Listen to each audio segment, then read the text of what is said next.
사도행전입니다. 하나님 말씀은 사도행전 1장 8절. 사도행전 1장 8절입니다. 예수님의 승천 메시지입니다.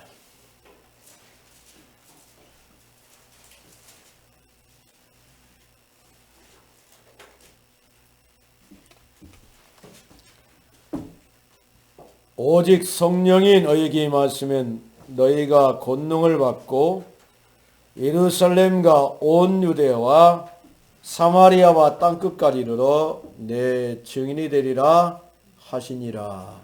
아멘.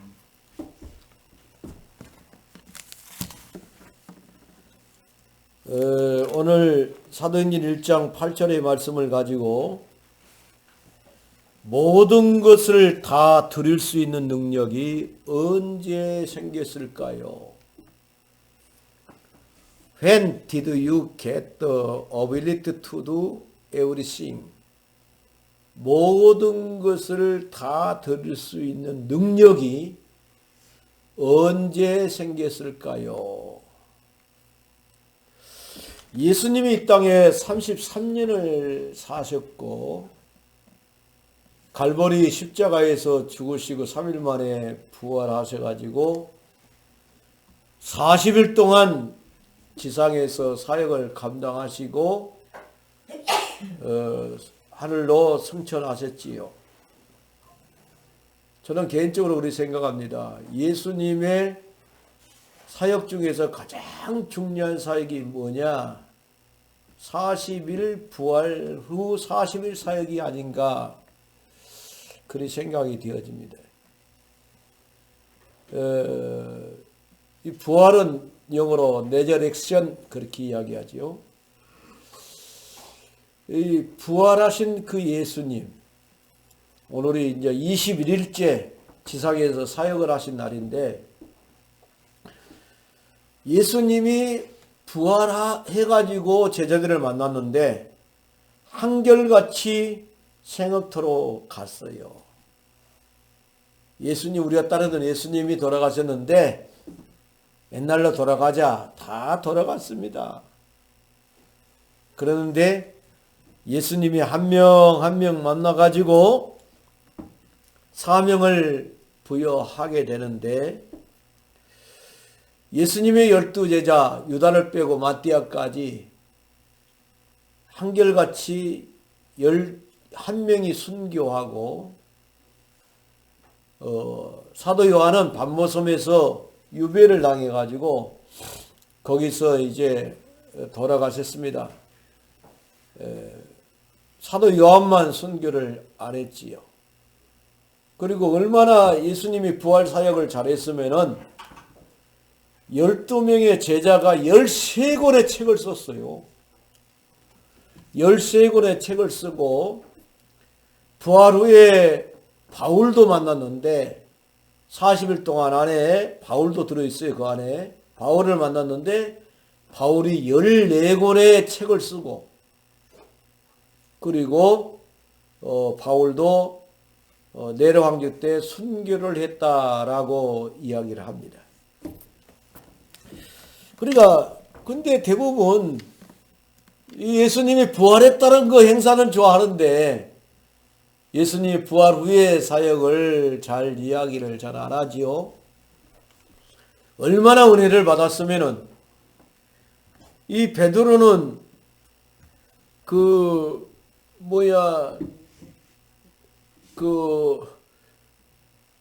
네로 황제 시해 때에 복음을 전하는데 도저히 힘들어서 안 되겠어요. 예수 믿는 사람을 갖다 톱으로 켜 죽이고 예수 믿는 사람을 갖다가 장대에 꽂아서 불태워 죽이고 고기 굽는 것처럼 예수 믿는 사람을 사자 굴 속에 집어넣어갖고 죽이고 베드로가 도저히 무서워서 복음 못 전하겠어요. 그래가지고는 노마성을 빠져나오는데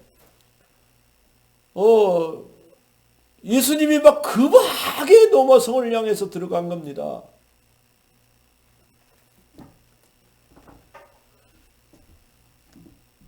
그러니까는 이제 베드로가 이야기를 하지요. 코바디스 도미네, 주여 어디로 가시나이까? 그러니까 예수님이 네가 나온 노마성에 가서 복음 전하러 간다 그랬어요. 아니요, 내가 가겠습니다. 그래가지고 다시 들어가가지고 베드로가 거꾸로 십자가에 매달려서 죽지요. 순교를 당합니다. 그 다음에 안드레는 그리스에서 복음을 증거하다가 X자 십자가, 저주 십자가, X자 십자가에 매달려서 순교를 당하게 되지요. 그 다음에 안드레는 그렇게 했고, 야고보는, 알피오 아들 야고보는 예루살렘에서 복음을 증거하다가 칼로 죽임을 당하게 됩니다. 그래서 순교를 하게 돼요. 빌립은 소아시아에서 십자가를 지고 순교를 하게 되고, 바돌로미는 아르메니아에서 가죽을 벗겨서 죽였어요. 가죽을 벗겨가지고 거기다가 또 십자가의 못을 박아갖고 죽였어요. 그래서 순교를 당했습니다. 도마는 인도에서 창에 찔려서 순교를 당하고, 마태는 에티오피아에서 도끼로 때려가지고 순교를 당했어요. 세베대 아들 야고보는 예루살렘 성전에서 몽둥이로 때려가지고 죽였어요. 시몬은 페르시아에서 톱으로 켜서 죽였어요. 다데오는 페르시아에서 활을 쏴갖고 죽였어요. 마띠아는 에티오피아에서 돌 맞아 순교를 했습니다. 그러니까 이 사람들이 예수님의 제자 12명의 제자들이 한결같이 도망가고 생협터에 가서 고기 잡고 옛날로 돌아갔는데, 부활 후에 40일 동안 예수님이 찾아다니면서 오늘이 21일째인데 21일째 찾아다니면서 한 명 한 명 따독따독 하면서 사명을 불리게 했다는 이 사실을 우리는 절대 잊지 말아야 됩니다. 이스라엘 나라 절대로 예수 안 믿습니다. 이스라엘 나라는요, 예수님을 완전히 원수로 여기는 나라가 이스라엘 나라입니다. 이스라엘 나라는 유대교라는 교가 있는데, 유대교가 75%고 이슬람교가 15%입니다. 근데 요즘 와서는 이슬람교가 더 늘었다고 말합니다. 그런데 이 사람들은 구약만 믿지 예수님 자체를 믿지는 않습니다. 지금도 오실 메시아를 기다리고 있습니다. 예수님이 2000년 전에 왔는데도 불구하고 그 예수 믿는 사람을 잡아 죽이기 위해서 앞장서 가지고 설친 사람이 누구였습니까? 사울이었습니다.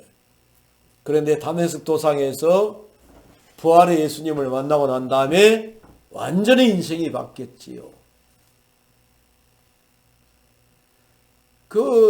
우리나라 신학자들이 많은 이야기를 합니다.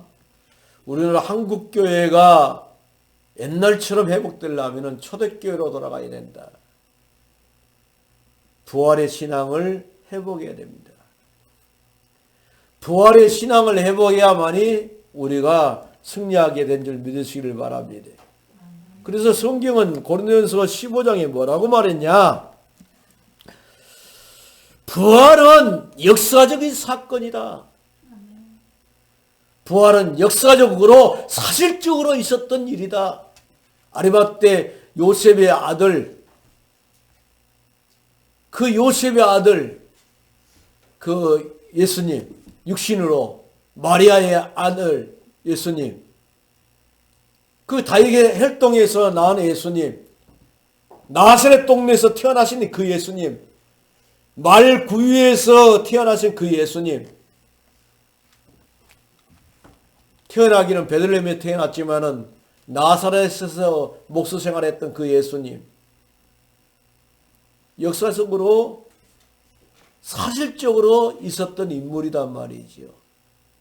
그 예수님이 성령으로 이 땅에 오셔가지고 십자가에서 죽은 사건은 역사적인 사건입니다. 거짓말로 지어낸 사건이 아니라 역사적인 사건입니다. 뿐만 아니라 그 예수님의 부활이 만약에 없다면 우리는 세상에서 가장 불쌍한 사람이 될 것이다. 고린도전서 15장에 말씀을 했습니다. 그 부활의 몸이 뭐냐? 성경에 보니까 변화된 몸이다 그랬습니다. 우리 몸이 변화된 몸이다. 우리도 예수님이 부활한 것처럼 우리도 부활할 것이다. 예수님이 부활해가지고 숯을 피워놓고 제자들에게 고기를 구워서 같이 먹기도 하고 그랬는데 여전히 못자국과 창자국은 손과 옆구리에 있다라고 말을 했습니다. 뿐만 아니라 우리 신앙이 부활의 신앙으로 승리한다. 고린도전서 15장에는 그렇게 말했습니다. 그래 우리가 부활의 신앙을 가지고 승리하는 것이다. 오늘 본문에 뭐라고 말했습니까? 오직 성령이 너희에게 임하시면 너희가 권능을 받고 예루살렘과 온 유대와 사마리아 땅끝까지 이르러 내 증인이 되리라. 예수님은 그리스도입니다.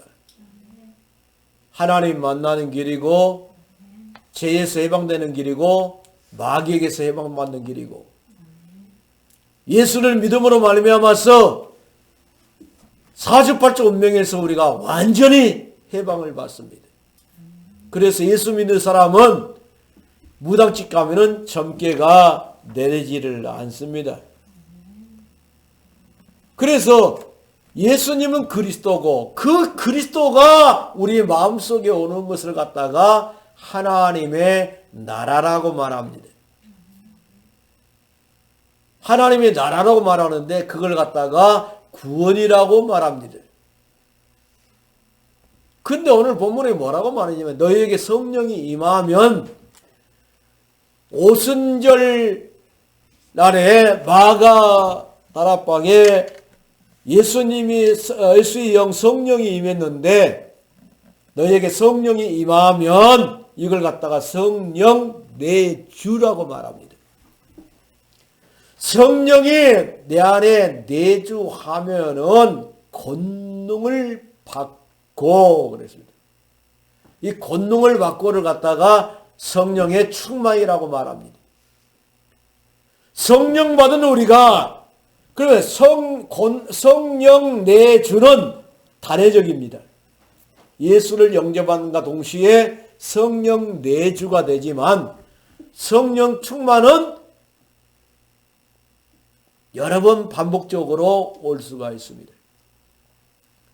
그러니까 성령 충만할 때도 있고 성령 충만 안 할 때도 있고 믿음 충만할 때도 있고 믿음 충만 안 할 때도 있고 불신앙 충만할 때도 있고 막 그럴 때가 있지 않습니까? 살다 보면은 그런데 내가 믿음이 있어갖고 성령 충만해갖고 옛날에는 못 넘어가는 문제를 넘어가고 그러고 그러지 않습니까? 그래서 예수님이 40일간 사역하는 것이 있었기 때문에 제자들이 변화가 일어났다는 사실입니다. 예수님이 부활해가지고 제자들 찾아가서 만났을 때에 베드로를 향해 말했어요. 베드로가 3번이나 부인했지 않습니까? 다 굴기 전에 네가 나를 3번 부인하리라 그러니까는 무슨 소리를 하고 있느냐고 막 하더니 진짜 다 굴기 전에 3번 부인해 버렸어요. 그랬는데 예수님이 요한의 아들 시몬아 네가 나를 사랑하느냐? 요한의 아들 시몬아 네가 나를 사랑하느냐? 요한의 아들 시몬아 네가 나를 사랑하느냐? 주께서 세 번째 네가 나를 사랑하느냐 묻는 거로 베드로가 대답하여 이르되 주께서 내가 주님을 사랑하시는 것을 알지 않습니까? 베드로가 그러니까 내 양을 먹이라, 내 양을 치라, 내 양을 먹이라, 그렇게 예수님이 말씀하게 됩니다. 예수님이 부활해갖고 사역이 너무너무 중요하다 이 말입니다. 바울도 이 은혜가 너무 커가지고 뭐라고 말했냐면은 자기는 죽음도 문제되지를 않는다 했어요. 심지어는 누스트라 성에서는 바울이 돌 맞았어요. 복음 전하다가. 근데 죽은 것 같으니까 저 성 밖으로 던져버려라 그랬어요.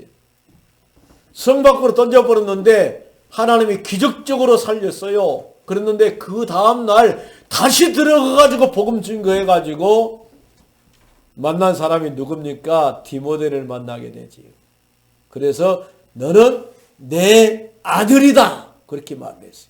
디모데를 향해서. 바울은 그랬어요. 내가 40의 감암매도 많이 맞고 추위도 떨어보기도 하고 배고파 보기도 하고 그랬지만은 내게 능력 준 자라서 내가 모든 것을 할 수 있느니라 그렇게 말씀했습니다. 할렐루야. 그러기 때문에 우리는 뭐라고 말하냐 결론적으로 말한다면은 예수님이 40일간 부활해가지고 제자들 찾아다니면서 사명을 회복시키지 않았다면은 신약성경은 없다.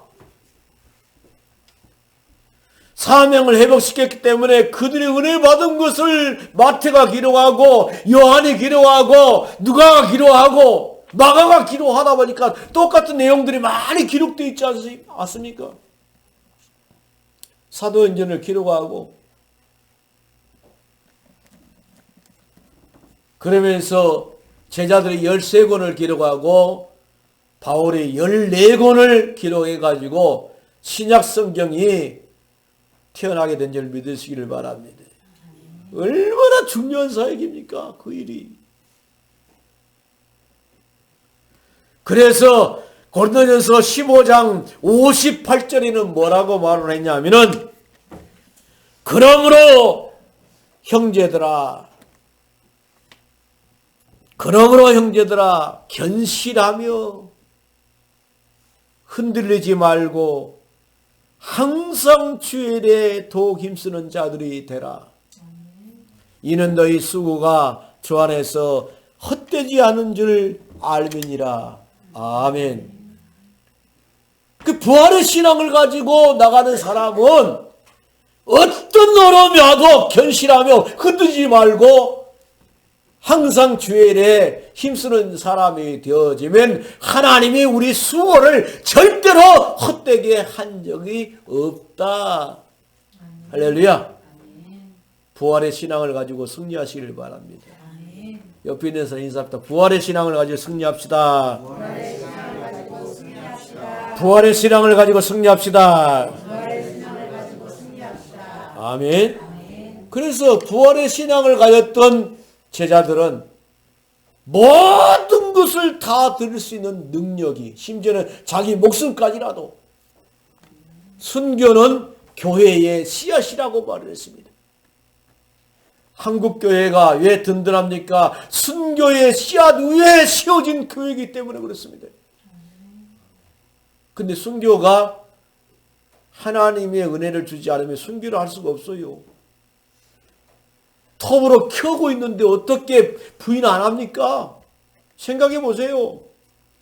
못을 받고 있는데 어떻게 부인을 안 합니까? 그런데 하나님 주신 은혜가 너무 크니까 죽음도 이길 수가 있더라 이 말입니다. 우리 믿음이 부활의 신앙이 될 수 있기를 주의 이름으로 축원을 드리겠습니다. 기도하겠습니다. 고마우신 하나님 아버지 감사합니다. 부활의 신앙이 있었기 때문에 제자들은 모든 것을 다 들을 수 있는 능력이 됐습니다. 심지어는 목숨도 아까워하지를 않았습니다. 전능하신 하나님 아버지. 그래서 신약성경 27권이 쓰여지게 됐습니다. 전능하신 하나님, 우리가 어떤 문제와 사건과 어려움 속에서도 부활의 신앙을 가지고 날마다 승리하게 부족함이 없도록 역사해 주옵소서. 예수님의 거룩하신 이름으로 기도드리옵나이다. 아멘.